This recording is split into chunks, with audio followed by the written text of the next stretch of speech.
तो गाइस कैसे हैं आप सब लोग। मिस बैंडिट के एपिसोड 02 के साथ हाजिर हूं। तो लास्ट एपिसोड के एंड पे हमने देखा था हमारा यंग मास्टर जो होता है वो सामने की तरफ एक कैरो फेंकता है और उसके इस बात क्योंकि उसे लगा था कि वहां पर उसे कोई रोशनी दिखाई दिया है। फिर वो टाइजियान से कहता है कि जाओ जाकर चेक करके आओ। तो टाइजियान वहां पर सामने की तरफ जाता है ताकि वहां पर झाड़ियों में चेक करके आए कि वहां पर क्या है। इसी टाइजियान उसकी तरफ आके बढ़ रहा होता है। इसी के साथ ही दूसरी तरफ से जुई गैंग ने वहां पर अपने लोगों को सेट किया होता है। ब्रदर जुई गैंग जो जुड़वा भाइयों में से एक है, का नाम जुई गैंग, एक का नाम जुई नैन है। तो जुई गैंग अपने लोगों से कहता है जल्दी से रेडी हो जाओ और वो सभी लोग अपने तीरों के ऊपर स्मोक लगाकर उसकी तरफ अटैक करते हैं। तो वो लोग उसके ऊपर तीर चलाते हैं तो वो तीर उसके साइड के ऊपर जाकर गिरता है क्योंकि वो उसे मारना नहीं चाहते। उसके अंदर से धुआं निकलता है जिसकी वजह से टाइजियान वहीं पर घोड़े के ऊपर से नीचे गिर जाता है। धुएं की वजह से वहीं पर बेहोश हो जाता है। उसके बेहोश होने के बाद यंग मास्टर काफी ज्यादा परेशान होता है और कहता है कि टाइजियान का क्या हुआ। उसके चीखने की आवाज आई, जबकि दूसरी तरफ से यंग मिस कहती है उसको स्टार्ट करो और जाओ उस लड़के को उठाकर मेरे पास लेकर आओ जिसके तुमने अभी अभी यहाँ पर बेहोश किया। हम उसे यूज कर सकते हैं, हम लोग उसको यहाँ पर बंदी बनाएंगे। दूसरी तरफ से सप्लाई टीम के जो गार्ड्स होते हैं वो सभी लोग रेडी हो जाते हैं क्योंकि उन्हें पता चलता है कि उनके ऊपर अटैक हुआ है।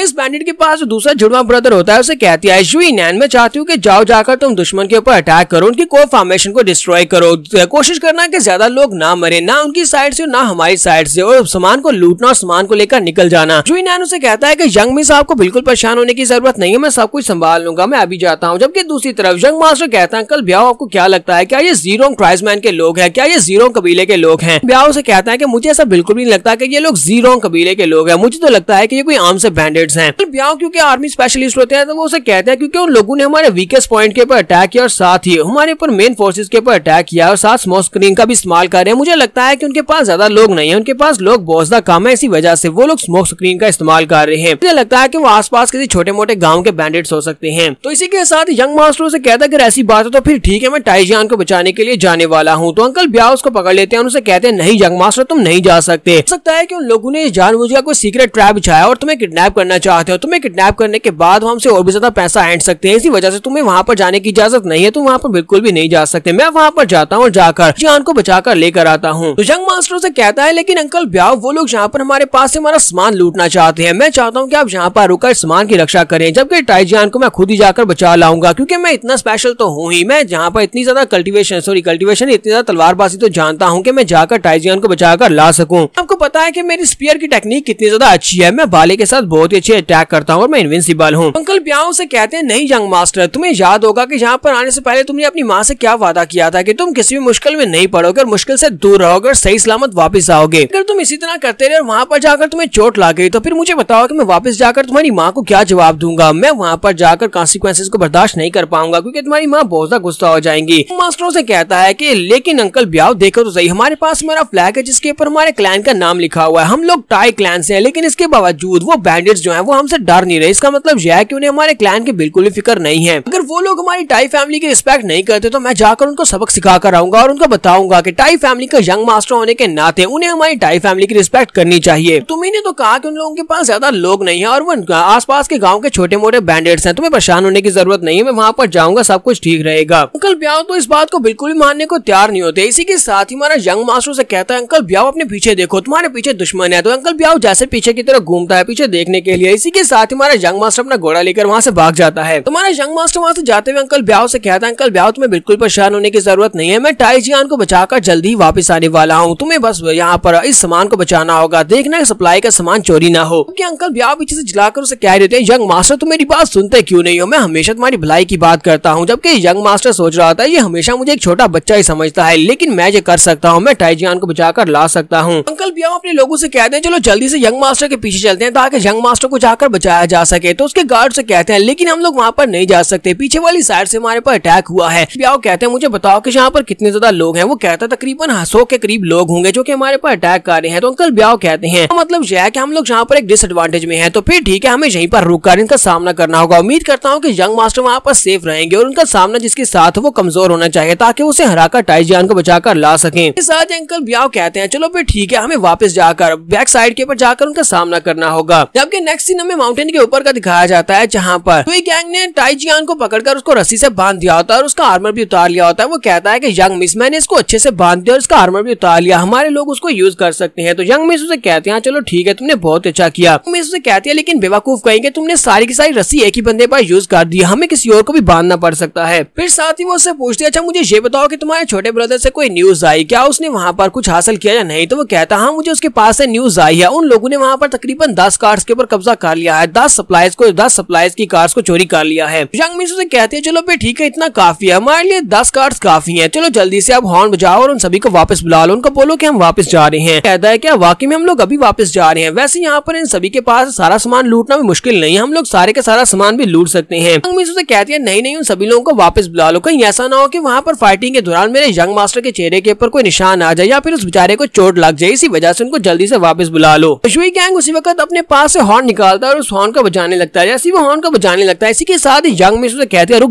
जाओ, इसको मत बजाना। वो उसे कहता है अब क्या हुआ मैम, अब क्या हो गया। यंग मिस सामने की तरफ देखती है क्योंकि हमारा यंग मास्टर जो होता है वो सामने की तरफ ही भागता हुआ आ रहा था, इसी माउंटेन की तरफ ही। वो उसे देखकर सोच रही होती है ये हैंडसम लड़का मेरी तरफ क्यों आ रहा है, लगता है कि ये प्रिंस चार्मिंग मुझे मिलने के लिए आ रहा है, जरा देखो तो सही ये घोड़े के ऊपर बैठा कितना ज्यादा हैंडसम लग रहा है। तो यंग मिस अपने युई गैंग से कहती है युई गैंग जब तक मैं तुम्हें कोई कमांड ना दूं तब तक ना तो हाँ बजाना और ना ही यहाँ पर हमारी फाइट के बीच में आना, क्योंकि मैं जाकर यंग मास्टर को कन्फ्रंट करने वाली हूँ, मैं इससे फाइट करूंगी, तुम्हें बीच में आने की इजाजत नहीं है। तो युई गैंग से कहता है जी ठीक है यंग मिस, मैं आपके बीच बिल्कुल भी नहीं आने वाला हूँ, आपको जो करना आप कर सकती है। यंग मिस उसी वक्त साइड के ऊपर एक पत्थर के ऊपर छुप जाती है, जबकि हमारा यंग मास्टर जो होता है वो भागता हुआ आगे की तरफ बढ़ रहा होता है। उसे माउंटेन के ऊपर दिखाई पड़ता है, वहाँ पर युई गैंग खड़ा होता है और घोड़े के ऊपर जो रस्सियों में बंधा होता है वो टाई जियान होता है। तो वो कहता है ये तो यहाँ पर सिर्फ 2 ही लोग हैं, मैं अपने टाई जियान को बचा सकता हूँ। तो जैसे ही वो वहाँ पर पहुंचता है और उसे कहता है कि मेरे टाई जियान को छोड़ दो वरना मैं तुम्हें मार डालूंगा। इसके साथ ही हमारी यंग मिस उसके सामने आकर खड़ी हो जाती है। जैसे यंग मिस उसके सामने आकर खड़ी होती है उसका घोड़ा वहीं पर ब्रेक लगाता है। उसका घोड़ा क्योंकि ब्रेक लगाता है तो उसी के साथ ही हमारा यंग मिस अपने घोड़े के ऊपर से उछलता है और उड़ता हुआ सीधा यंग मिस की तरफ आगे बढ़ता है। अरे यंग मिस उसके सामने पोज मारना चाहती थी लेकिन जरा यंग मास्टर जो है वो उड़ता हुआ सीधा जाकर उसके ऊपर गिरता है। जैसे ही वो उसके ऊपर आकर गिरता है तो वो दोनों एक दूसरे के साथ टकराते हैं और दोनों के टकराने के साथ ही दोनों के मुंह एक दूसरे के साथ जुड़ जाते हैं और दोनों की किस हो जाती है। यंग मास्टर हमारा एक बहुत ही अच्छा और नरम दिल इंसान होता है। वो शर्मा रहा था और पीछे हटने के बाद से कहता है मिस प्लीज मुझे माफ कर देना, मेरा घोड़ा अचानक से स्लिप हो गया जिसकी वजह से मैं तुम्हारे पर गिर गया, मेरा मतलब नहीं था तुम्हें किस करने का। यंग मिस क्योंकि नीचे गिरी होती है तो इसी के साथ ही वो अपने हाथ की तरफ देखता है तो उसका हाथ उसके गोल गोल बड़े बड़े के ऊपर पड़ा होता है। इस बात से यंग मास्टर बेचारा और भी ज्यादा शर्मिंदा हो जाता है। वो जल्दी से जंप करते पीछे की तरफ हटता है और भी ज्यादा माफिया मांगना शुरू कर देता है और उसे कहता है प्लीज मुझे माफ कर देना, प्लीज मुझे माफ कर देना, ये भी एक